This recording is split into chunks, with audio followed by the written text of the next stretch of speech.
Hello. I'm Michael Morella. I'm an editor at US News and World Report. I cover education and healthcare. And I'm excited to talk with these folks a little bit about apprenticeships and dig into some of the topics we've explored in the morning and we'll be talking about later in the day. So I want to introduce them and let them really have the spotlight. First up is Robert Hoffman, Executive Director of Accenture North America Government Relations. Thank you. And Daniel Sirota, Manager of Public Affairs at Aon. So you're here to talk about a really interesting case study of an apprenticeship program in Chicago, the Chicago Apprentice Network. So I want to hear about that, but first, Daniel, would you mind kind of talking a little bit about what brought you to and Aon to this in the first place? And then... Sure, thanks, Michael. The biggest thing that we had a retention problem in our entry-level positions. We needed to find a pathway for us to be able to keep individuals working longer, but partnering with our local community colleges to being able to create a model that would fit the need of the business.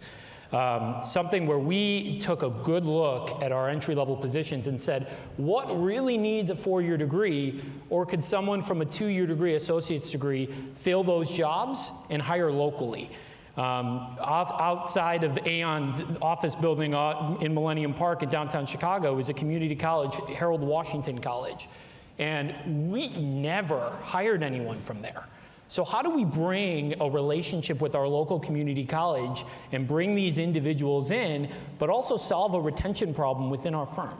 So we created an apprenticeship program that really highlights 3 main areas of importance: HR, insurance, and IT.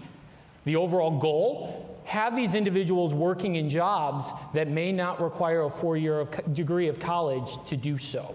And this created a great streamline for us to get talented, hungry, and driven individuals into our firm that we would have never have hired before. And this solves a business problem that we had within Aon.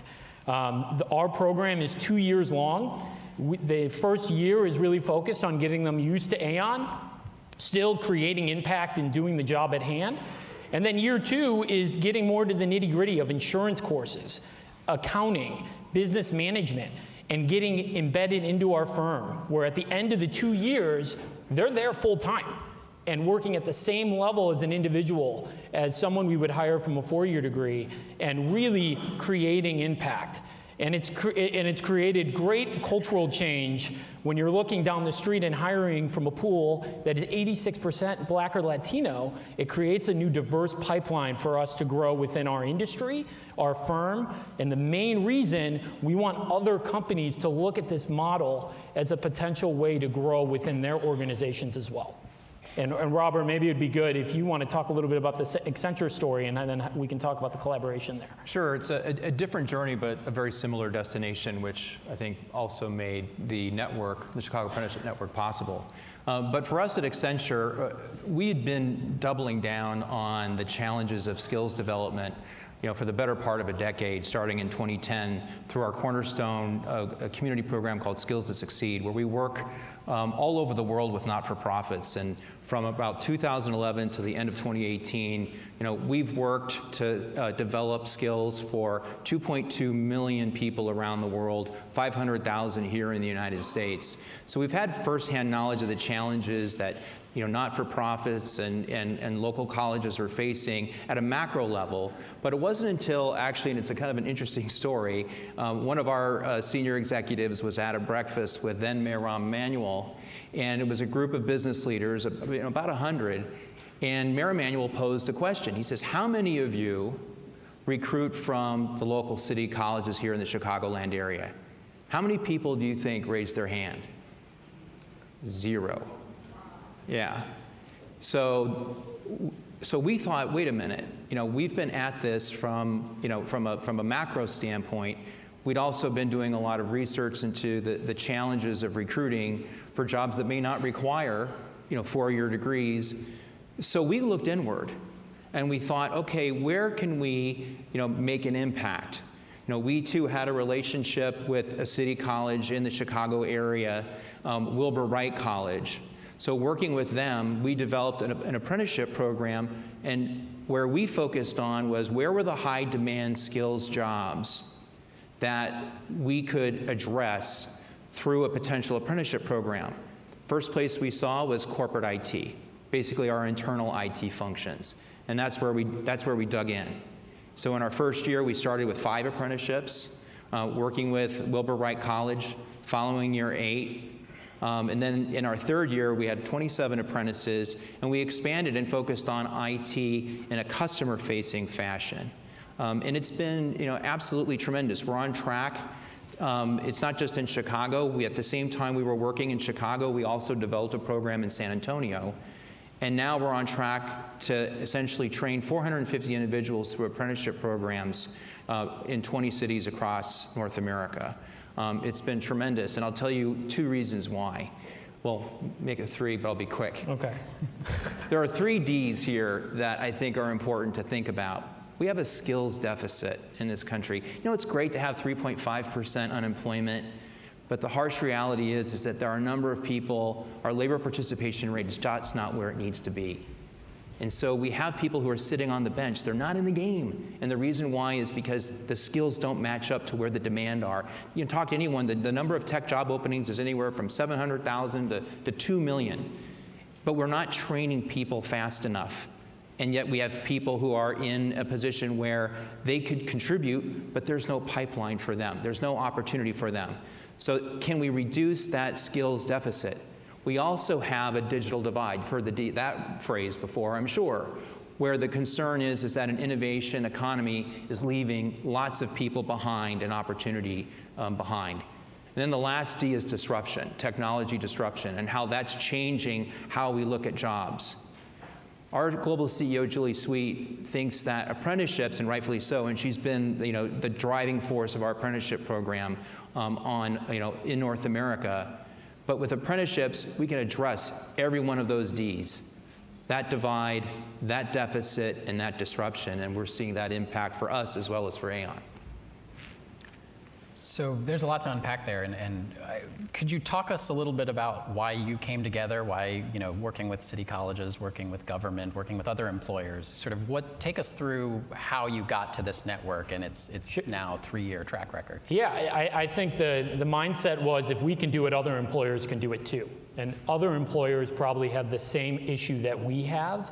And apprenticeship is something where you have to keep the high qualityness of making sure it's career driven, but it can be customizable based on what your need and demand is to make it work.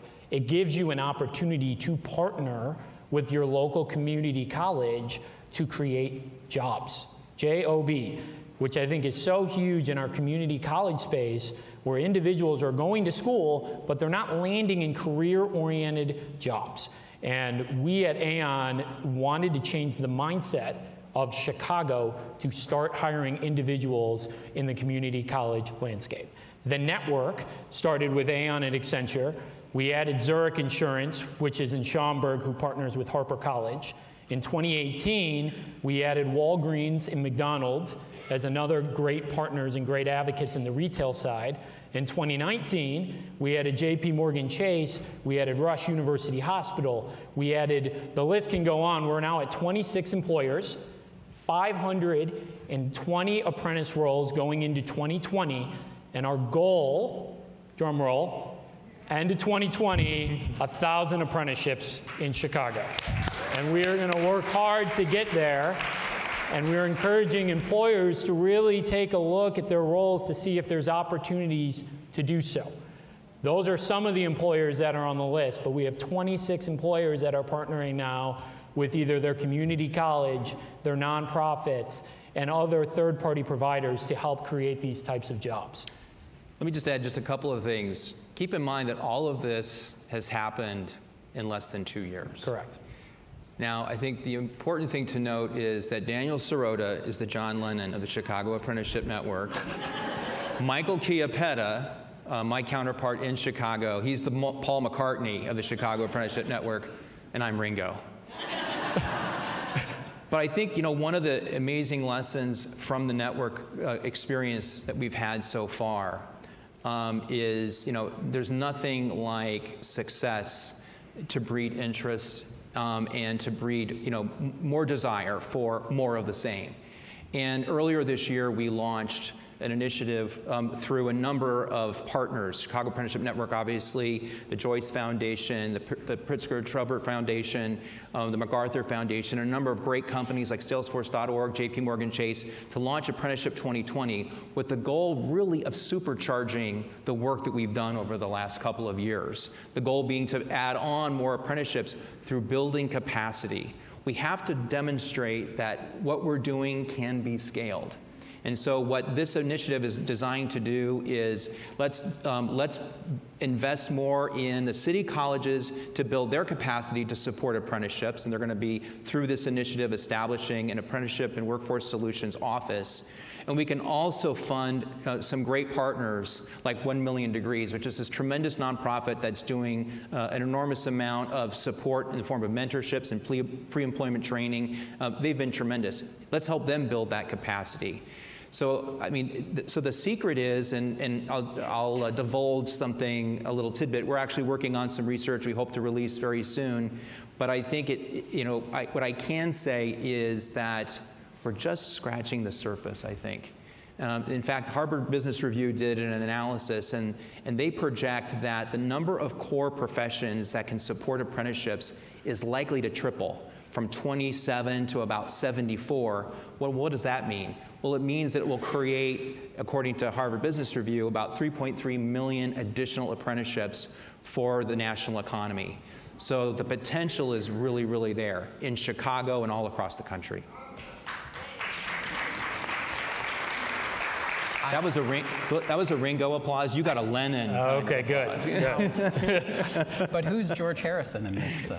We're always welcoming new members of the band. Well, you talked about the secret, and what's interesting to me is that a lot of this is not secret. I mean, you're sharing this information in a playbook that you've put together for others, which offers some really great details and case studies of some of the programs you talked a little bit about. And the big reason why we did that, we're not here to hide anything. This is a workforce strategy, and the reason we created this employer network is us as employers, we'll be blunt with you, and we'll tell you what works and what doesn't work. And it's something where those conversations between CHROs and CHROs, it helps, and it helps grow. And the playbook that I think is in the app, you can click on it. It's something that we wanted to make it where if you wanted to start your own apprentice program, this is 1 to 50. This is how we got started. These are the roles we looked at. Learn about some of the apprentices that have been part of our program, their stories, their backgrounds. It will help you understand that there's a bigger picture here, and there's a way to be able to solve your workforce strategy of the future.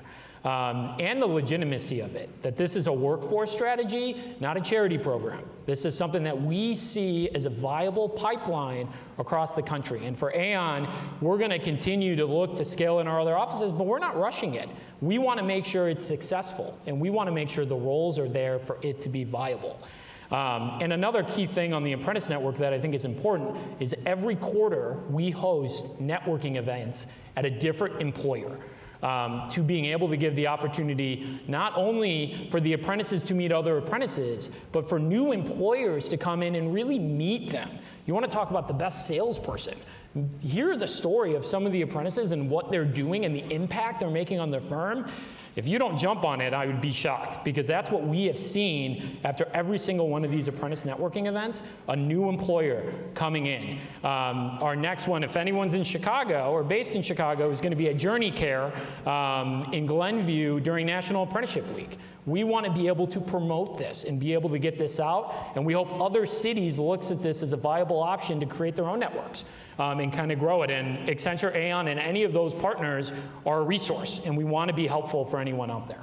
Yeah, and the only thing I would add, and it's a great summary, is all of this would not be possible. We are simply the drivers behind the dreamers. And the dreamers are, one of them right there is Julie Sweet, our global CEO at Accenture. Mr. Case, a great case at Aon.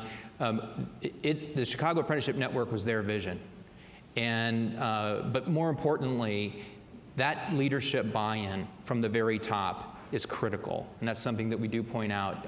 And it's not just obviously in the C-suite, but also in the lines of business where we need to find where those on-demand jobs are. And for us at Accenture, we live the playbook every single day. It's, Julie Sweet is briefed and contributes on a regular basis. Our new chief executive for North America, Jimmy Etheridge, our regional lead, Pallavi Verma, who Daniel knows quite well.